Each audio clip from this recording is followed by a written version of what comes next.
Hello साथियों, मैं BL लूणा मेरे यूट्यूब चैनल स्टडी टाइम में आपका हार्दिक स्वागत करता हूं। हम हिंदी साहित्य इतिहास का रिवीजन कर रहे हैं और ये रिवीजन की हमारी 12 नंबर की क्लास है।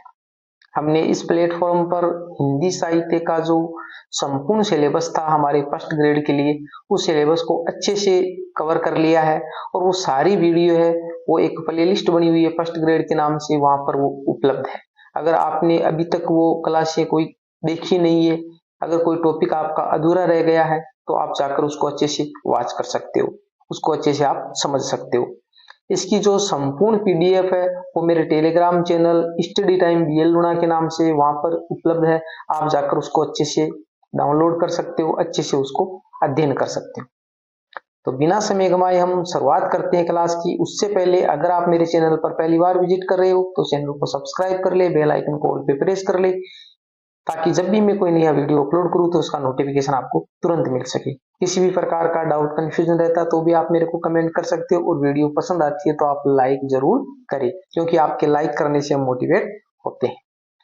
तो देखिए, शुरुआत करते हैं क्लास की। तो हमारी जो 12 नंबर की क्लास है उसका जो पहला क्वेश्चन है वो है, निम्न में से पृथ्वीराज रासो को प्रमाणिक मानने वाले विद्वान है। यानी पृथ्वीराज रासो को किस विद्वान ने प्रमाणिक माना है?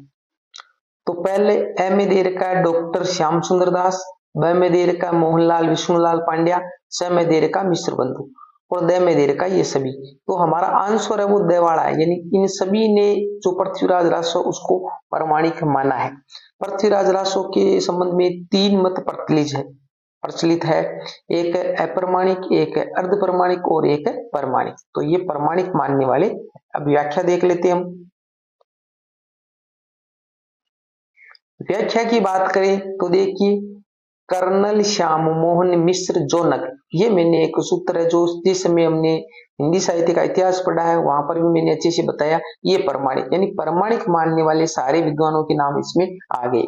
यानी कर्नल श्याम मोहन मिश्र जोनक का मतलब हो गया, कर्नल का मतलब हो गया कर्नल जेम्स टोड, श्याम सुंदर दास, मोहनलाल विष्णुलाल पांड्या, मिश्र बंधु, जॉर्ज गिरियसन और नगेंद्र, यानी ये सारे जो है इस सूत्र में आ गए। ये सारे प्रमाणिक मानने वाले हैं।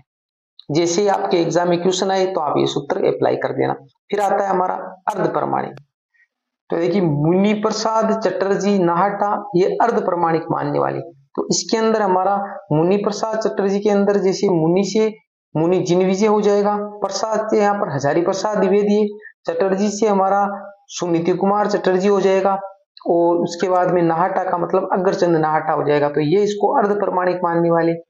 और अप्रमाणिक की बात करें तो उसके अंदर है कविराम बुल्लर देवी मोती जी। तो कविराम बुल्लर देवी मोती जी का मतलब हो जाएगा हमारे कवि का मतलब हो जाएगा कविराज श्यामदास मुरारीदान, वो ऐसा नाम है, देखकर आपको पता चल जाएगा। राम का मतलब हो जाएगा आचार्य रामचंद्र शुक्ल, बुल्लर का मतलब हो जाएगा डॉक्टर बुल्लर, देवी का मतलब हो जाएगा मुंशी देवी प्रसाद, मोती का मोतीलाल मेनारिया, और जी का मतलब हो जाएगा जीएच ओझा। तो ये हमारे है वो सारे है जो इसके अंदर आ गए, और इनसे संबंधित क्वेश्चन एग्जाम में पूछा जाता है। आपको क्रम से कैसे याद रखना, पहले देखना प्रमाणिक, फिर अर्ध प्रमाणिक, फिर अप्रमाणिक, फिर कर्नल से स्टार्ट करना, कर्नल श्याम मोहन मिश्र जोनक, मुनि प्रसाद चटर्जी नाहटा, और कविराम बुल्लर देवी मोती जी। 3-4 बार ऐसे करोगे याद हो जाएगा आपको। आगे देखिए, हमारा 2 नंबर का क्वेश्चन है वो है, सरपा किस जाति से था? जो एक सिद्ध है, सरपा क्या है, एक सिद्ध है, और ये हमारे ब्राह्मण जाति से था। ये भी क्वेश्चन है, पूछा गया है। आगे देखिए, इसके ग्रंथ का नाम दोहा कोश है, यानी जो सरपा उसके ग्रंथ का नाम है दोहा कोश, जिसका रचना काल है 769 ईस्वी। आगे इसके बाद में आता है सबरपा, वो एक क्षत्रिय था, इसके ग्रंथ का नाम है चर्यापद। फिर नाम आता है लुईपा, ये कायस्थ था। यानी सरहपा है वो ब्राह्मण है, सबरपा है वो क्षत्रिय है, लुईपा है वो कायस्थ है। इसको 84 सिद्धों में सबसे ऊंचा स्थान प्राप्त है, किसको? लुईपा। डोमीपा वो भी क्षत्रिय था, यानी सबरपा और डोमीपा दोनों क्या है, क्षत्रिय है। ग्रंथ की बात करें तो योगचर्या, अक्षर दिकोपदेश, ये सारे किसके है, हमारे डोमीपा के ग्रंथ है। कहपा ये ब्राह्मण है, इसको सर्वश्रेष्ठ विद्वान व सबसे बड़ा कवि माना जाता है कहपा को। यानी जो सिद्ध है उन सिद्धों के जो सम्मान सूचक शब्द है वो पा लगा हुआ होता है। आगे देखिए, क्वेश्चन नंबर हमारा 3 है, कबीर का जन्म हुआ था। तो कबीर का जन्म 1398 ईस्वी में हुआ था। व्याख्या देखते हैं हम। व्याख्या में कबीर 1398 से लेकर 1518 ईस्वी है। जाम्बो जी वो 1451 से 1523 ईस्वी है। हरिदास वो 1555 से 1546 ईस्वी है। गुरु नानक 1469 से 1538 ईस्वी है। लालदास 1540 से 1648 ईस्वी है। दादू दयाल 1544 से 1603 ईस्वी है। रज्जब 1567 से 1689 ईस्वी है। इसके बाद में मलुकदास है वो 1574 से 1682 ईस्वी है। और सुंदरदास 1596 से 1689 ईस्वी है। इसके बाद में मैंने एक सूत्र बनाया है इन सभी का, इसके कर्म से, क्योंकि इनका कर्म पूछा जाता है।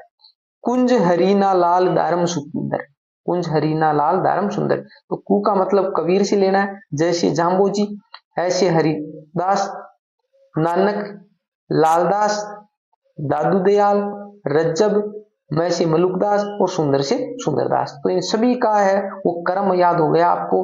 कुंज हरीना लाल दारम सुंदर इस प्रकार याद करोगे, क्योंकि इनका आपको जो फर्स्ट ग्रेड में एग्जाम होगा उसके अंदर 4 जैसे लेखकों ऐसे नाम देंगे, फिर उसको आपको कर्म से सेट करना होता है उसके जन्म डेट के हिसाब से। तो आप इसको अच्छे से याद कर लीजिए, क्योंकि ऐसे क्वेश्चन है उनकी सभी की हम जन्म डेट याद नहीं कर सकते। क्वेश्चन नंबर हमारा 4 है, पद्मावत के रचनाकार है। तो सभी को पता है मलिक मोहम्मद जायसी है वो पद्मावत के रचनाकार है। व्याख्या देखते हैं हम। इसका रचना काल है 1540 ईस्वी है। आगे देखिए, आचार्य रामचंद्र शुक्ल ने पद्मावत को भक्ति काल का वेद वाक्य कहा है। मोस्ट लाइनें पूछी गई है। फिर जो अन्य जो रचनाएं दे रखी है उसको भी हम देख लेते हैं। हंसावली है उसके रचनाकार असाहित है जो 1370 ईस्वी में है। चंदाइन है उसके रचनाकार मुल्ला दाऊद है जो 1379 ईस्वी में है। सत्यवती कथा है उसके रचनाकार ईश्वरदास है जो 1501 ईस्वी में है। मृगावती के रचनाकार कुतुबन है जो 1503 ईस्वी में है। मधुमालती के रचनाकार मंजन है जो 1545 ईस्वी में। तो इन सभी को याद कर लीजिए, सारी रचनाएं मोस्ट है।